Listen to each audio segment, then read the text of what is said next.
അസ്സലാമലൈക്കും വറഹ്മത്തുള്ളാഹി വബറകാതുഹു. മുഅ്മിനീങ്ങളെ, ബഹുമാനപ്പെട്ട ഇബ്രാഹിം ഇബ്നു അദ്ഹം റളിയല്ലാഹു അൻഹു തൻ്റെ ചെറുപ്പകാലത്തിലെ ഒരു അനുഭവം നമ്മളോട് വിവരിക്കുകയാണ്. ബഹുമാനപ്പെട്ടവർ പറയുന്നു, ഖാലലി അബി, എന്നോട് എപ്പോഴും ബാപ്പ പറയുമായിരുന്നു, യാ ബുനയ്യ ഉത്ലുബൽ ഹദീസ ഫകുല്ലമാ സമഇത ഹദീസൻ വഹഫിൽതുഹു ഫലക ദിർഹമുൻ ഫതലബ്തുൽ ഹദീസ അലാ ഹദാ. എൻ്റെ ബാപ്പ ഇൽമു പഠിക്കുന്നതിന് വളരെ താല്പര്യപ്പെടുന്നവരായിരുന്നു.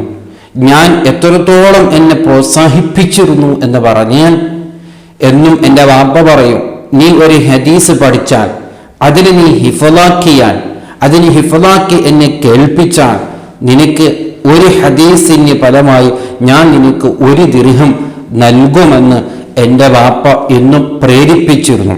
അപ്പൊ ചെറുപ്പകാലമാണല്ലോ, അപ്പൊ ചെറിയൊരു ദിർഹം എനിക്ക് കിട്ടുമല്ലോ എന്ന് കരുതിയിട്ട് ഞാനെന്നും വളരെ ആവേശത്തോടുകൂടെ ഉന്മേഷത്തോടുകൂടെ എന്നും ഓരോരോ ഹദീസ് പഠിക്കുമായിരുന്നു, ഹിഫ്ളാക്കുമായിരുന്നു, കാണാമ്പാഠം പഠിക്കുമായിരുന്നു. അത് എൻ്റെ വാപ്പാന്റെ മുമ്പിൽ ഞാൻ പോയി അവതരിപ്പിക്കും, ഞാൻ ഓതി കേൾപ്പിക്കും. അപ്പൊ വാപ്പ വല്ലാത്ത സന്തോഷനാകും.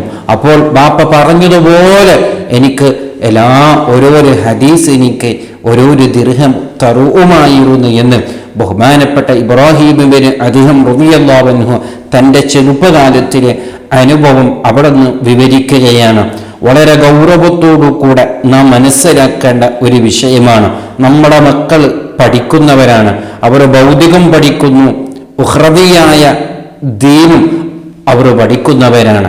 ഈ രണ്ടും ഇൽമിൽ അവരെ നാം വളരെ ഗൗരവത്തിൽ അവരെ പിന്നാലെ നിന്നാലേ ഈ 2 ഇൽമിലും അവർക്ക് വിജയം കിട്ടുകയുള്ളൂ. എല്ലാ വിഷയത്തിലും അവരെ നാം പ്രോത്സാഹിപ്പിക്കുന്നവരാകണം, അവരെ പിന്നാലെ നാം കൂടുന്നവരാകണം.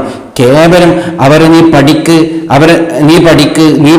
പഠിക്ക് എന്ന് കേവലം അവരെ പേടിപ്പെടുത്തുകയും അവരെ നാം ഭയപ്പെടുത്തുകയും ഇങ്ങനെയുള്ള വിഷയങ്ങൾ മാത്രമല്ല, നമ്മളെ മക്കൾ ചെറിയൊരു പഠനത്തിൽ ചെറിയൊരു മികവ് കാണിക്കുമ്പോഴേക്ക് അവർക്ക് ഇങ്ങനെയുള്ള ഗൗരവങ്ങൾ നൽകി, ഇങ്ങനെയുള്ള ആദരവുകൾ നൽകി, ഇങ്ങനെയുള്ള പ്രോത്സാഹനങ്ങളൊക്കെ നൽകിയാൽ അവർക്ക് പിന്നീടും നല്ല താല്പര്യമുണ്ടാകും.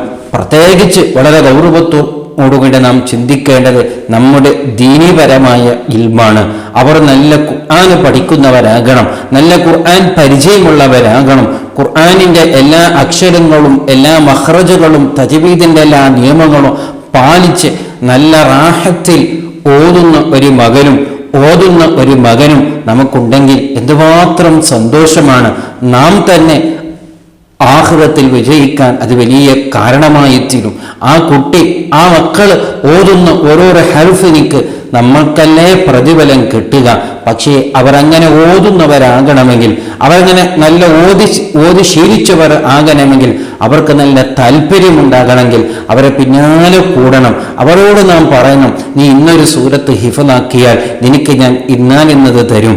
ഇത് ഓതിയാൽ യാസീന് പഠിച്ചാൽ, തബാറക സൂറത്ത് പഠിച്ചാൽ, വാക്കിയ സൂറത്ത് പഠിച്ചാൽ, ഇന്ന തജ്വീദിന്റെ നിയമം പഠിച്ചാൽ, ഇങ്ങനെ മറ്റുള്ള ഏത് കാര്യങ്ങളും അമ്പിയാക്കളെ കുറിച്ച്, മുത്തനബിയുടെ കുറിച്ച്, മുത്തനബിയുടെ ഭാര്യമാരെ കുറിച്ച്, മുത്തനബിയുടെ മക്കളെ കുറിച്ച് ഇങ്ങനെ ഓരോരോ പഠനം അവരെ കൊണ്ട് പഠിപ്പിക്കണം. പഠിക്കാൻ വേണ്ടി അവരെ നാം താല്പര്യപ്പെടുന്നവരാകണം. അങ്ങനെ അവരെ നാം പഠിപ്പിക്കുകയാണെങ്കിൽ തീർച്ചയായും ആ മക്കൾ നല്ല ഇൽമുള്ളവരാകും. തുടക്കത്തിലൊക്കെ അവർക്ക് കൂടുതൽ ഈമാൻ ഉണ്ടാകണമെന്നില്ലല്ലോ, അവർക്ക് കൂടുതൽ ഇതിനോട് താല്പര്യമുണ്ടാകണമെന്നില്ലല്ലോ. അവരെങ്ങനെയാണ് താല്പര്യപ്പെടുത്തേണ്ടത്? പക്ഷെ അവർ ഇൽമിലായി ഇങ്ങനെ കൂടുമ്പോൾ പിന്നെ അതിൻ്റെ ബറക്കത്ത് കൊണ്ടും അതിൻ്റെ പിന്നാലെ അവർ കൂടുന്നവരായി തീരും. അതുകൊണ്ട് നമ്മളാണ് അവരെ പിന്നാലെ കൂടേണ്ടത്. നോക്ക്, അതാണ് ബഹുമാനപ്പെട്ടവർ പറയുന്നത്, ബാപ്പ എന്നെ അങ്ങനെ ഹദീസ് പഠിപ്പിച്ചു, അങ്ങനെ പഠിപ്പിക്കാൻ എന്നെ ശീലിച്ചു.